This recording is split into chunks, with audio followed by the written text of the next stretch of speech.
Rumki the two funny Apa. So আমি সাধারণত যেটা করি সেটা হচ্ছে আমি নোয়াখালী ভিডিওস বানাই, but today I am gonna do something different. সেটা কি, একটা গান আছে আপনারা সবাই মোটামুটি শুনেছেন। গানটা কি?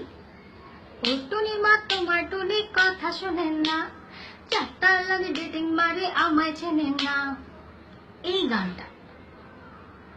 গানটা যদি এই একবিংশ শতাব্দীতে না হয়ে যদি তারও আগে হতো, আমাদের আগে যারা মহান কম্পোজাররা ছিলেন ওনারা যদি করতেন, তাহলে এই গানটা কেমন হতো? ফার্স্ট অফ অল, এই গানটা যদি আমাদের বিশ্বকবি রবীন্দ্রনাথ ঠাকুর যদি এই গানটা করতেন, উনি কিভাবে করতেন?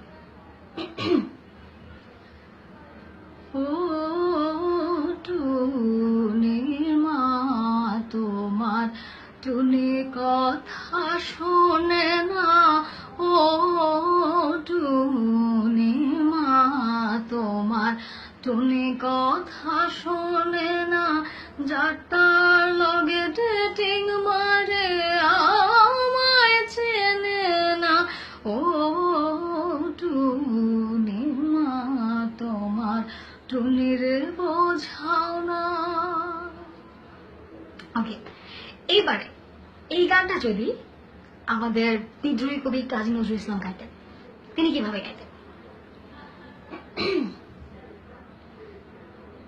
ও টুনির মা তোমার টুনিরে বোঝাও না, ও টুনির মা টুনি যাটা লাগে রে টিং মারে আমায় চেনে না, ও টুনির মা টুনিরে বোঝাও না। ওকে, সো এই গানটা যদি এবারে লালন সাকেত, আমাদের সাইজি, উনি যদি গাইতেন তাহলে কেমন হতো?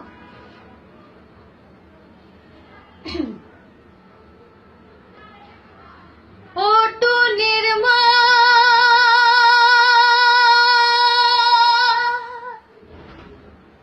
ও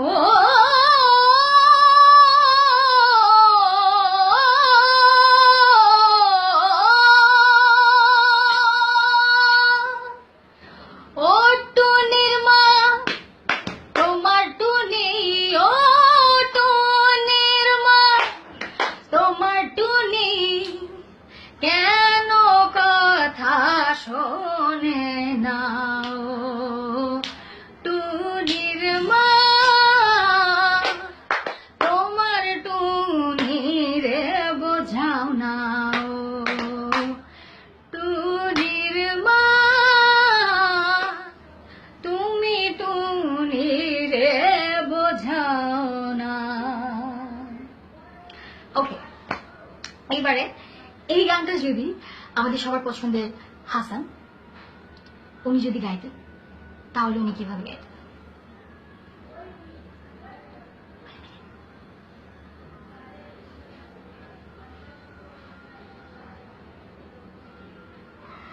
টুনি টুনি কথা শোনে না, টুনি কাছে আসে না,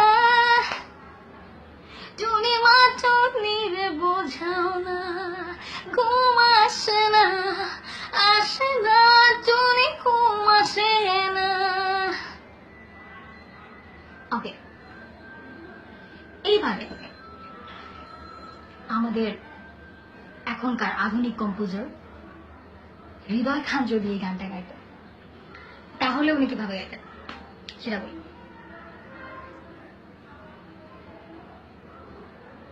ও টুনি মা তোমার জন্যে